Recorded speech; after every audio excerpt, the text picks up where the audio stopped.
নমস্কার বন্ধুরা, মাই lives and মোরে আপনাদের অনেক অনেক স্বাগত জানাই। আজ আমি আপনাদের নিয়ে যাব কয়েক যুগ আগের গ্রাম্য পরিবেশে, যেখানে গেলে আপনারা দেখতে পাবেন মা মাসিরা ঢেঁকিতে চাল ভেঙে সেই চাল গুঁড়ো দিয়ে পিঠে তৈরি করছেন একদম আপনার চোখের সামনে। এছাড়াও আপনি সেখানে দেখতে পাবেন গ্রাম্য পরিবেশের নানান ধরনের চিত্র। তাই ভিডিওটি না টেনে শেষ পর্যন্ত দেখতে থাকুন। আর আমার চ্যানেলে নতুন বন্ধু হলে চ্যানেলটি সাবস্ক্রাইব করে দেবার অনুরোধ রইল।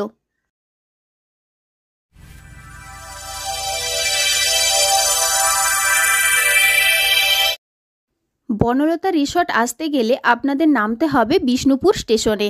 স্টেশন থেকে বাইরে বেরিয়ে এসে আপনারা অটো, টোটো বা বাস যে কোনো উপায়ে আপনারা পৌঁছে যেতে পারবেন বনলতা রিসর্ট। এখন আমি জয়পুরের জঙ্গলে, আজ আমাদের গন্তব্য জয়পুরের বনলতা রিসর্ট। তো আর কিছুক্ষণের মধ্যেই আমি বনলতা রিসর্টে পৌঁছে যাব, সেখানে গিয়ে আপনাদের সাথে দেখা হবে। তার আগে এই জঙ্গলে এই পরিবেশের মধ্যে দাঁড়িয়ে কিছু ছবি তুলে নিলাম। চারিদিকে এই ঝরা পাতা জানান দিচ্ছে বসন্ত এসে গেছে। তো এই পরিবেশের মধ্যে কয়েকটা ছবি তো না তুললেই নয়, তাই বনলতা রিসর্টে যাওয়ার আগে এখানে দাঁড়িয়ে কয়েকটা ছবি তুলে নিলাম। তারপরে খানিকক্ষণের মধ্যে আমরা বনলতা রিসর্টে গিয়ে আপনাদের সাথে আবার কথা বলছি।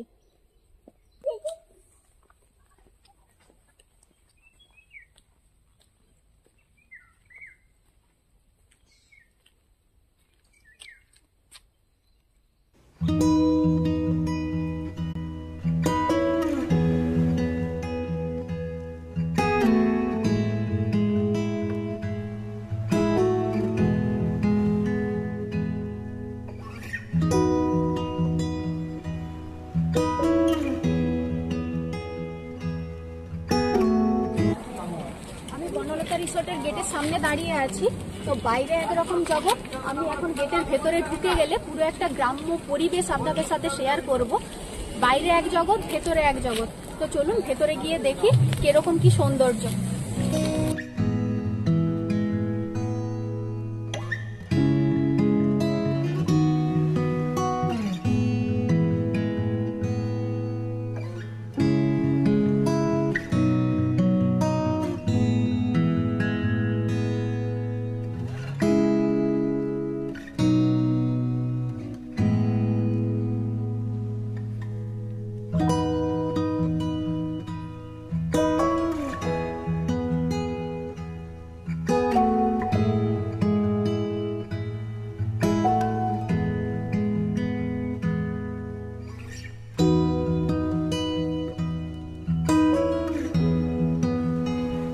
এখানে এলে আপনারা দেখতে পাবেন কিভাবে ঢেঁকিতে চাল গুঁড়ো করা হয়।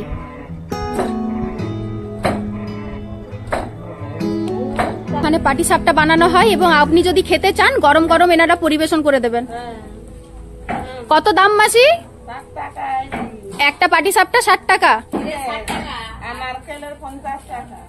নারকেলের 50 আর ক্ষীরের 60।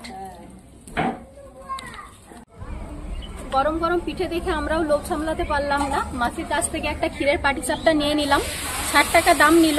তো চলুন খেয়ে দেখি কেমন টেস্ট।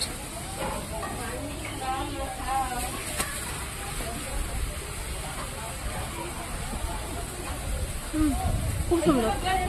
আগে রাজা বা বাদশা ভাবতে চান তাহলে এখানে তার ব্যবস্থাও আছে। সামনে ঘোড়ায় টানা গাড়ি, এখানে কিছু টাকার বিনিময়ে এই গাড়ি আপনাকে পুরো জায়গাটি, পুরো রিসর্টটি ঘুরে দেখাবে। তো কত টাকা আমার জানা নেই, চলুন ওখানে জিজ্ঞেস করে আপনাদের সাথে শেয়ার করছি।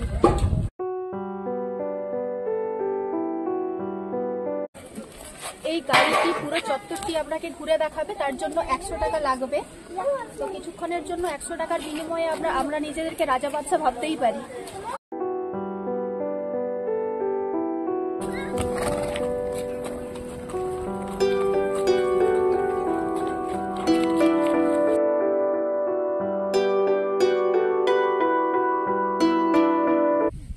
একদিকে লাল গোলাপের বাগান, তার ঠিক রাস্তার উল্টো দিকেই রয়েছে পুরো সূর্যমুখী ফুলের বাগান, পুরো হলুদ গালিচা বেছানো রয়েছে।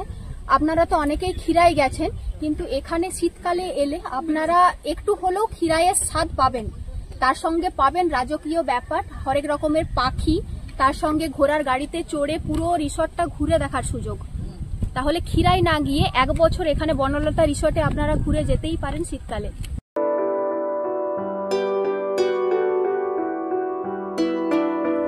এখানে এই শীতের মরশুমে এলে কিন্তু আপনারা এখানে হরেক রকমের ফুল দেখতে পারবেন।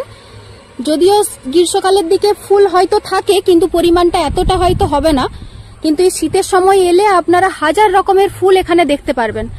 তবে সকলকে একটাই অনুরোধ, এখানের ফুলগুলো এনারা অনেক কষ্ট করে ফুটিয়েছেন, কোনো ফুলের ক্ষতি না করে আপনারা শুধু সৌন্দর্য উপভোগ করবেন।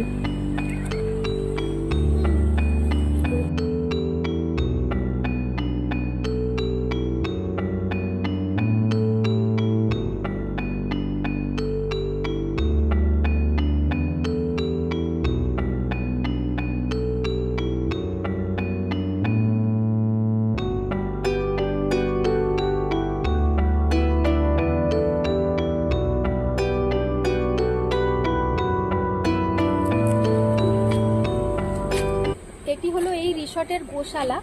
এই গোশালাতে যতগুলি গরু আছে সব গরুর দুধ থেকে এখানকার দই, ঘি এবং সমস্ত দুগ্ধ জাতীয় জিনিস, মিষ্টি, এনাদের নিজেদের মিষ্টির দোকান আছে, এখানে মিষ্টি তৈরি করে সেখানে তারা বিক্রি করেন। পুরোটাই কিন্তু এই গোশালার উপরে ভিত্তি করে এনারা তৈরি করেন।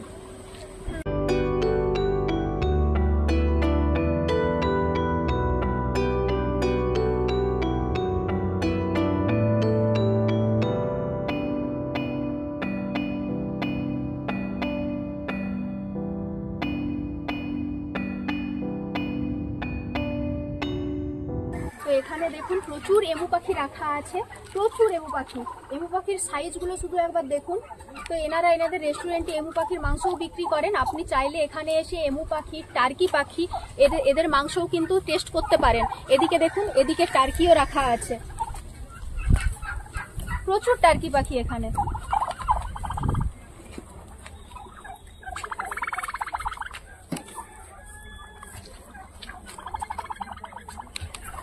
অনেক তো পাখি, ফুল এসব দেখা হলো, চলুন এখন মাগুর মাছ দেখে আসি। একদিকে এমু পাখি, একদিকে টার্কি পাখির খাঁচার মাছ বরাবর রাস্তা দিয়ে এখন চলুন আমরা বড় বড় সাইজের মাগুর মাছ দেখে আসি এখানকার পুকুরে। এখানে মাগুর মাছগুলো সাইজগুলো দেখুন। এখানে খাবার দিলে মাগুর মাছগুলো একদম পাড়ের কাছে চলে আসছে। তো বাইরে থেকে খাবার এনারা দিতে দেন না, এখানে এদের একটা বস্তায় মুড়ি রাখা থাকে, সেখান থেকে খাবার নিয়ে চাইলেই আপনি এই মাগুর মাছগুলোকে খেতে দিতে পারেন এবং কাছ থেকে এই সাইজের মাগুর মাছগুলোকে দেখে উপভোগ করতে পারেন।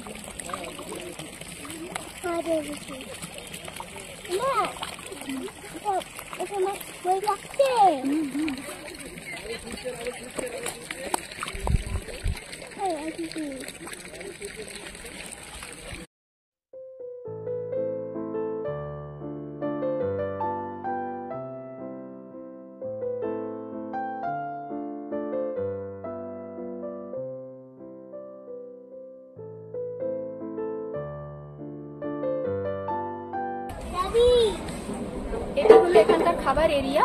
এখানেই এনাদের যাবতীয় খাবার দাবার সার্ভ করা হয় এবং যারা এখানে থাকেন শুধু তাদের জন্য নয়, এমনি যারা পর্যটক এখানে শুধুমাত্র ঘুরতে আসেন তাদেরও এখানে খাবার ব্যবস্থা করা আছে।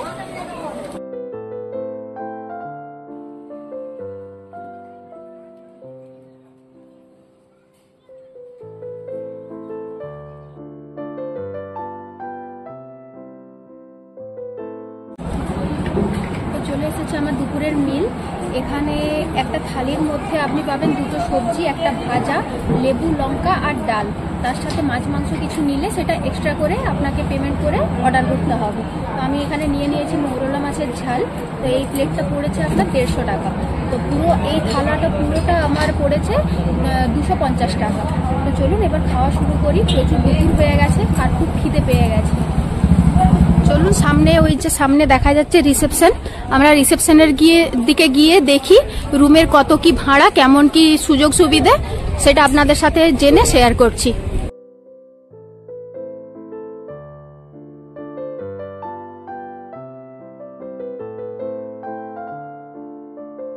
আমাদের মোটামুটি 2240 টাকা থেকে AC room starting up to 8399 টাকা পর্যন্ত রুম রেন্ট আছে। 2240 টাকা হচ্ছে স্ট্যান্ডার্ড রুম আর 8399 হচ্ছে সব থেকে হাইয়েস্ট সুট কট। এসি না নন এসি? সব এসি। সব এসি। আচ্ছা, আর শীতকালে তো এসি ধরুন চলে না, তখন কি ওই একটা চলে একই রেট? আচ্ছা, একই থাকে, ও অল্টারনেট হয়ে যায়। আর কি সুবিধা এখানে? আপনাদের তো খাওয়ার ব্যবস্থা তো আছে? ব্যবস্থা আছে, রুম সার্ভিস আছে, তারপর আপনার গাড়ি পার্কিং ফি আছে, ওয়াইফাই ফি আছে। আচ্ছা, সার্ভিসের কোনো চার্জ আর check out check in? Check in হচ্ছে 12টার সময়, আর পরের দিন সকালে 12টায়।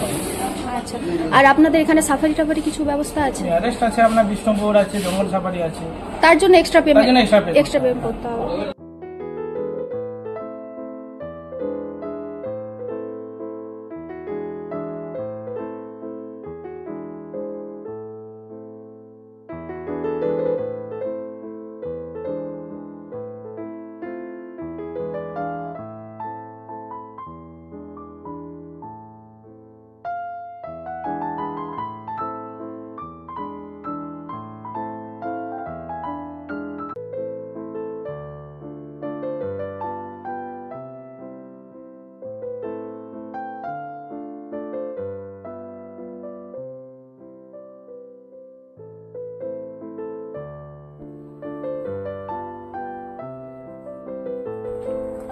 বাথরুমটা খুব বড় সাইজের, একদম একটা রুমের সাইজের বাথরুম, বাথটাব আছে, আর যেরকম বাথরুমে যা যা জিনিস থাকে আর সেসব আছে। একটা কোমোড, স্নানের জায়গা, শাওয়ার, গিজার, এই বাথরুমের দেওয়ালেও একটা বড় সাইজের মিরর আছে।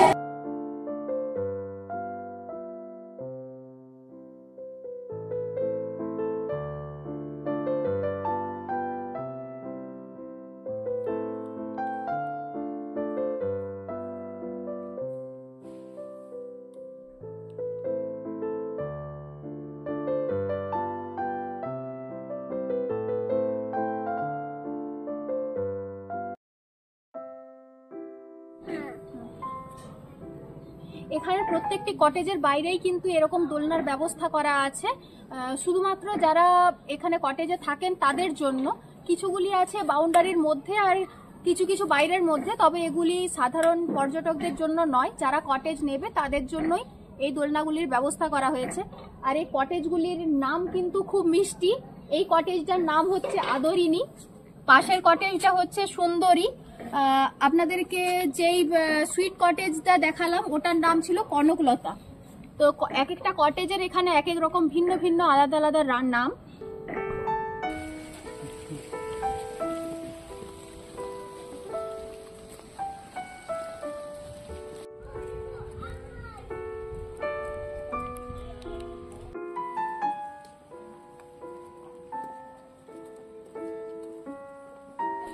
স্ট্যান্ডার্ড রুমগুলি কেমন হয়?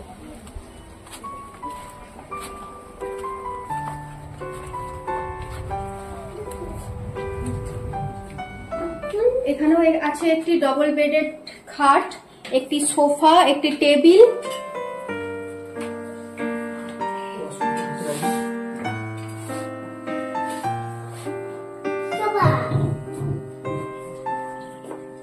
আর এদিকে একটা আলনাও দেয়া আছে। অ্যাটাচ বাথরুমটা আসুন দেখে নিন।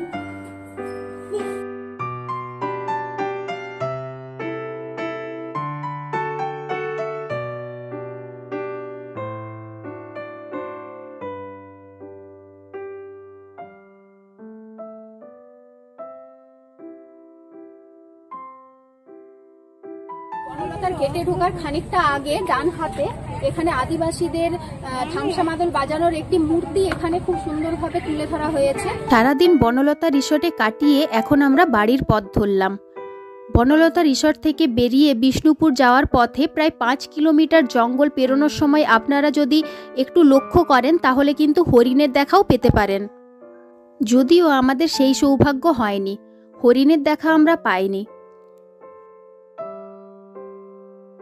এই তীব্র গরমে সবাই ভালো থাকবেন, সুস্থ থাকবেন। ভিডিওটি এখানেই শেষ করছি। ভিডিওটি ভালো লেগে থাকলে লাইক, কমেন্ট এবং শেয়ার করতে ভুলবেন না। ধন্যবাদ।